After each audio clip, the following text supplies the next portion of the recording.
Hello friends. आज हम लोग का टॉपिक है Java control statement. Basically control statement means क्या होता है कि जावा कंपाइलर जो है वो कोड को एग्जीक्यूट करता है टॉप से लेके बॉटम तक, ठीक है। लेकिन अगर हम लोग को कोड को अपने तरीके से एग्जीक्यूट करवाना है तो हम लोग कंट्रोल स्टेटमेंट यूज़ करते हैं। As it is written, Java provides statement that can be used to control the flow of Java code। मतलब जावा का फ्लो जो है कोड का उसको हम लोग कंट्रोल कर सके, उसी स्टेटमेंट को बोलते हैं कंट्रोल फ्लो स्टेटमेंट। तो बेसिकली कंट्रोल स्टेटमेंट जो होता है वो 3 टाइप्स के होते हैं। सबसे पहला है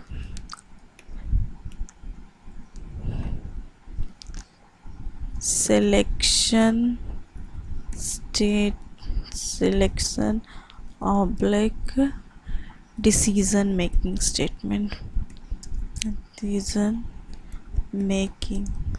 स्टेटमेंट। अब इसके अंदर हमारा आता है 3 टाइप्स। सबसे पहला है इफ स्टेटमेंट, इफ, उसके बाद दूसरा है इफ एल्स, आफ्टर दैट तीसरा है इफ एल्स इफ लैडर, उसके बाद आता है नेस्टेड इफ,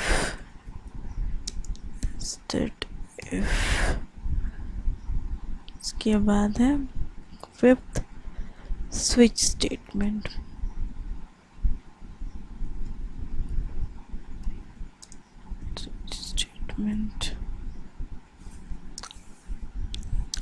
तो सबसे पहला इफ स्टेटमेंट है, तो हम लोग इफ स्टेटमेंट पढ़ेंगे।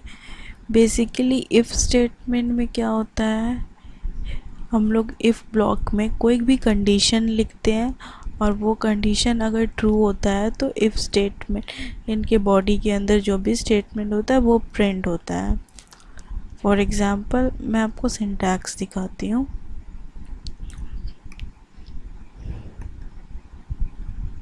इफ ब्रैकेट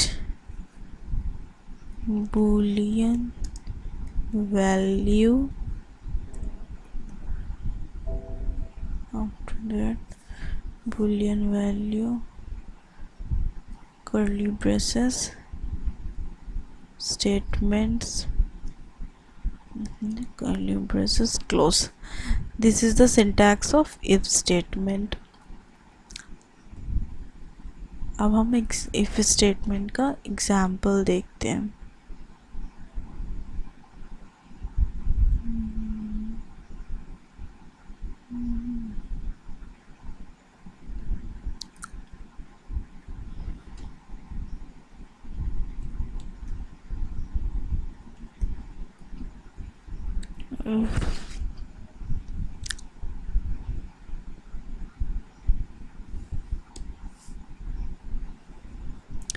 अब जैसे कि इफ के अंदर कुछ भी हम लिख देते हैं, जैसे इंट i इक्वल्स टू 10। अब ये हेलो वर्ल्ड स्टेटमेंट है। अब मुझे ये बताओ, क्या ये प्रोग्राम रन करेगा?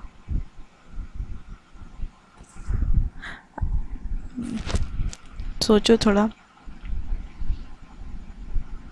ये प्रोग्राम नहीं रन करेगा क्योंकि इफ ब्लॉक के अंदर कंडीशन होना चाहिए, बूलियन वैल्यू होना चाहिए, आइदर ट्रू और फॉल्स। लेकिन इसमें this is not a Boolean value, okay. तो इसीलिए इसको यहाँ पे एक बूलियन वैल्यू मुझे लिखना पड़ेगा। For example i less than equal to 20, okay. अब बताओ प्रिंट करेगा या नहीं करेगा? अब मेरा प्रोग्राम रन हो जाएगा। इसको कंट्रोल 1 से सेव करते हैं। एग्जाम्पल इफ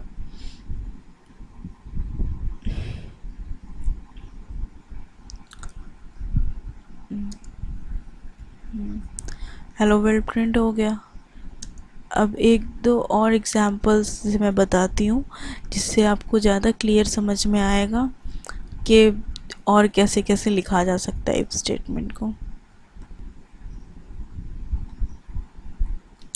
अब मैं एक दूसरा एग्जांपल करती हूँ।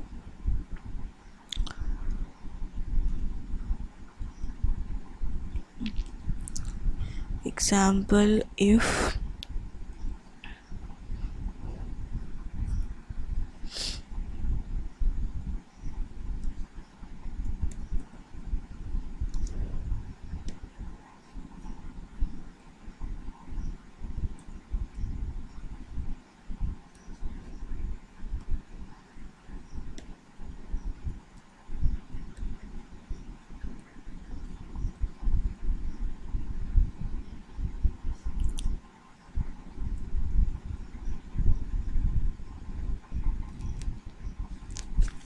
इस बार मैं ब्रैकेट नहीं देती हूँ। ओके,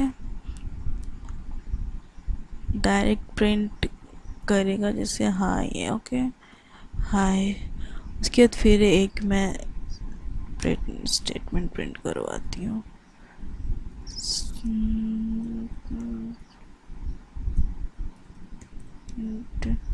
एलन के अब इसमें मैं हेलो प्रिंट करवाती हूँ। अब गौर से देखना आउटपुट क्या आता है। ओके,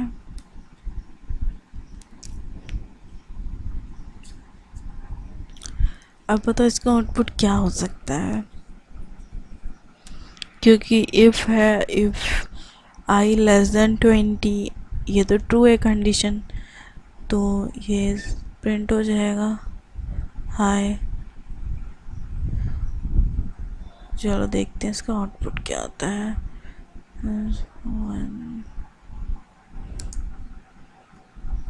हाय हेलो दोनों प्रिंट कर रहा है, दोनों ही प्रिंट हो रहा है। अब मैं कंडीशन चेंज कर देती हूँ जी, और एग्जांपल मैं इसमें डाल देती हूँ i is less than 7। Okay, now condition is false. अब क्या आउटपुट होगा, जस्ट थिंक क्या आउटपुट हो सकता है।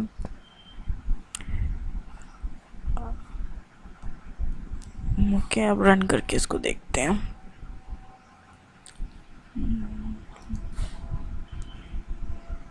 Hello, only this statement is printed. So अब मैं सोचूं, इससे ये पता चला हमें कि जब भी हम लोग इफ स्टेटमेंट लिखते हैं और हम लोग कर्ली ब्रेसेस नहीं लगाते हैं, तो in that case only first sentence is dependent on if, means only the statement after the if, the first statement, this will only considered as the if block statement. This will not considered as the if block statement. So the condition is false, so it comes out of the if statement, and then it print hello. Okay, if we put here curly braces and then we close here curly braces, now in that case hello will not be printed. Okay, let's see.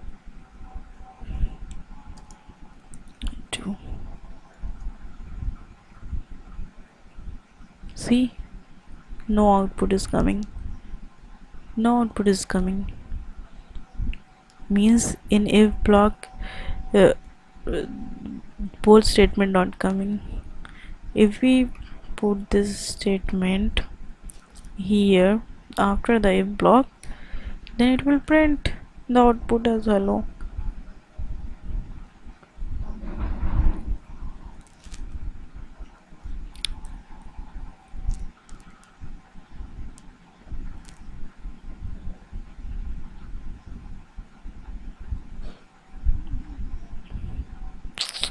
Here it goes, my program. Example.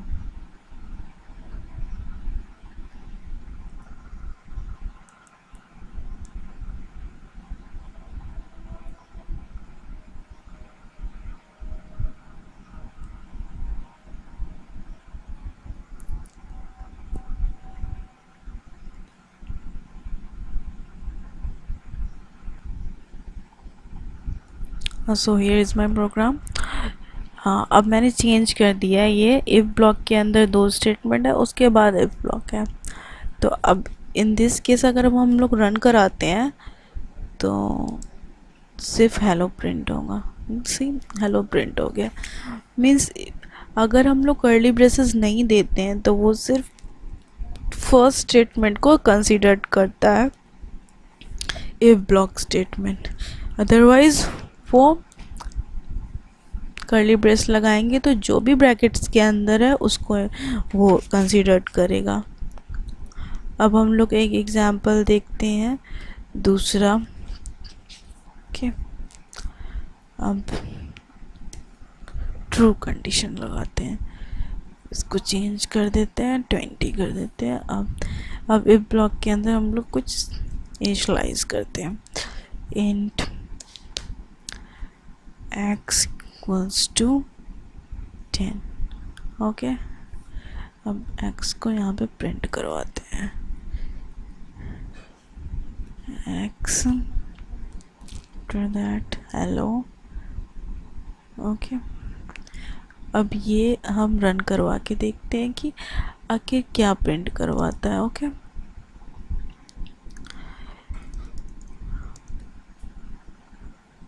ये क्या int x equals to 10 है तो वो क्या value देता है देखते हैं। एरर देने लगा, variable declaration not allowed here. इससे क्या समझ में आया कि हम लोग इफ़ स्टेटमेंट के डायरेक्ट बाद कोई भी वेरिएबल का डिक्लेरेशन नहीं कर सकते अगर हम कर्ली ब्रेसेस नहीं लगाएंगे।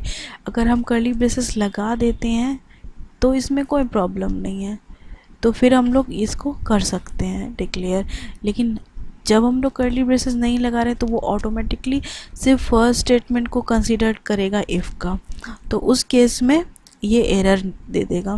देखो अब एरर नहीं आया, अब ये 10 प्रिंट हो गया। तो यही है कि we should not declare any value after the if statement।